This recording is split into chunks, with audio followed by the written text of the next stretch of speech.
Hello बच्चों, स्वागत है आपका हमारे इस ऑनलाइन प्लेटफॉर्म में। हम पढ़ रहे थे क्लास 11 का चैप्टर नंबर फर्स्ट सेट।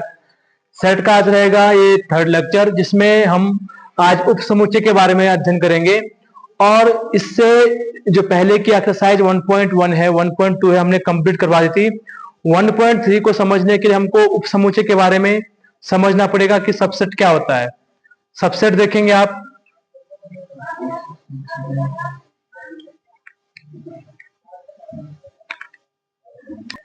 तो आप देखेंगे उप समुच्चय क्या होता है।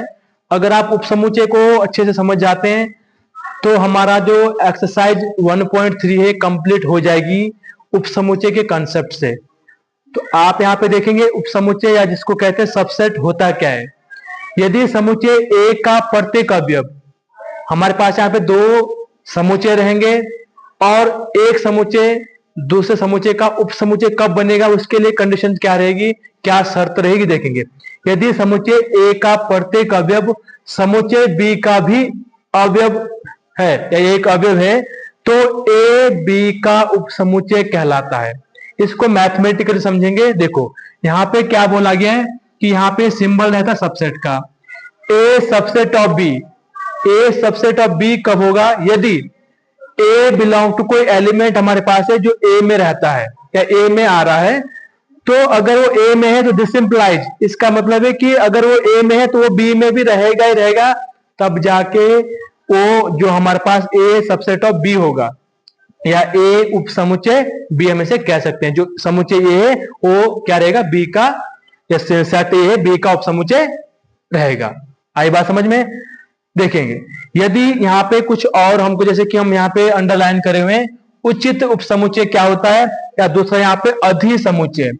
इन दो चीजों को आपने समझना है। यदि ए सबसेट ऑफ बी तथा ए बराबर बी नहीं है, ए सबसेट ऑफ बी तो है लेकिन ए बी के बराबर नहीं है, तो ए बी का उचित उप समुच्चय कहलाता है, जिसको कहते हैं है ना, प्रॉपर सबसेट। क्या कहते हैं, प्रॉपर सबसेट। प्रॉपर का मतलब होता है कि एटलीस्ट एक एलिमेंट किसमें, बी में ज्यादा होगा। ए के तो सारे एलिमेंट बी में होने चाहिए, पहले तो वो आपका सबसेट बनेगा। तो अगर कम से कम एक या दो एलिमेंट बी में ज्यादा हैं, क्योंकि बराबर नहीं होंगे ना, ए बराबर बी नहीं होगा, तो ए को बोलेंगे बी का उचित उप समुच्चय और बी ए का क्या होगा, अधि समुच्चय कहलाता है। अधि समुच्चय का मतलब, क्योंकि बी, यहाँ पे एग्जांपल के माध्यम से भी समझेंगे, बी के पास ज्यादा एलिमेंट्स हैं, तो ज्यादा एलिमेंट्स हैं तो क्या है वो अधि समुच्चय, जिसको कहते हैं सुपर सेट। क्या कहते हैं, सुपर सेट, कि बी आपका क्या ए से बड़ा है। यहाँ पे आप एग्जाम्पल के माध्यम से आराम से इसको समझ सकते हैं। आप देखेंगे हमने एक एग्जाम्पल लिया, ए एक सेट है ना। जब भी हम उप समुच्चय की बात करेंगे, सबसेट की बात करेंगे, तो हमारे पास दो सेट होनी चाहिए। हमने एक सेट लिया ए, जिसमें आपका जो एलिमेंट्स है 1 2 3 है। क्या है, 1 2 3। बी एक दूसरा सेट है, एक समुच्चय दूसरा है, जिसमें एलिमेंट आपका 1 2 3 4 है। अब यहाँ पे क्या बोला गया, यदि ए में केवल, अच्छा ये यहाँ पे देखेंगे, अब ये कैसे इन चीजों को क्या कर रहा है।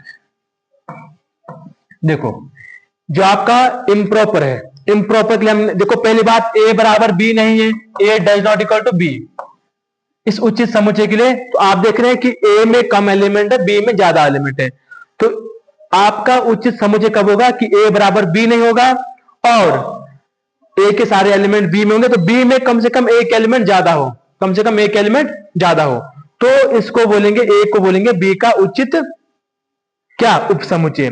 दूसरी बात यहां पे कि यदि ए में केवल एक अवयव हो, केवल एक ही अवयव हो, तो उसको हम क्या कहते हैं, एकल समुच्चय कहते हैं। क्या कहते हैं, एकल समुच्चय। तो उम्मीद करता हूं यहां तक आपको उप समुच्चय के बारे में समझ में आएगा कि उप समुच्चय होता क्या है। उप समुच्चय का मेन जो है कि यहाँ पे दो सेट रहेंगे और दो सेट में जो एक सेट आपका जो इम्प्रॉपर है या उचित है, उसके सारे एलिमेंट बी में होने चाहिए। चाहे बी में एक दो एक्स्ट्रा है, एटलीस्ट एक ज्यादा है तो भी चलेगा, लेकिन ए के सारे एलिमेंट तो बी में होने ही चाहिए। और बी को क्या बोलेंगे आपका, उसको बोलेंगे अधि समुच्चय या सुपर सेट कहेंगे। तो उम्मीद करता हूं यहां तक समझ में आया होगा। अब हम बात करते हैं नेक्स्ट, ठीक है ना। यहाँ पे एक्सरसाइज के क्वेश्चन अब इससे हो जाएंगे। अगर हम एक्सरसाइज 1.3 पे भी जाएं तब भी हम इसको सॉल्व आउट कर सकते हैं। देखिए कैसे, क्वेश्चन नंबर फर्स्ट की बात करते हैं और इसको सॉल्व करेंगे।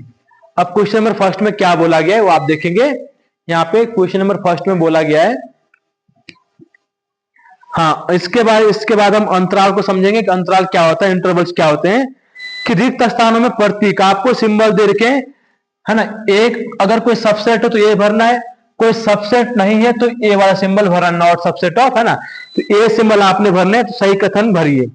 पहला अगर मैं बात करता हूं, यहाँ पे जो इसका फर्स्ट पार्ट दिया हुआ है वो हमारे पास गिवन है, कोई सेट है 2,4, है ना, 2,3,4,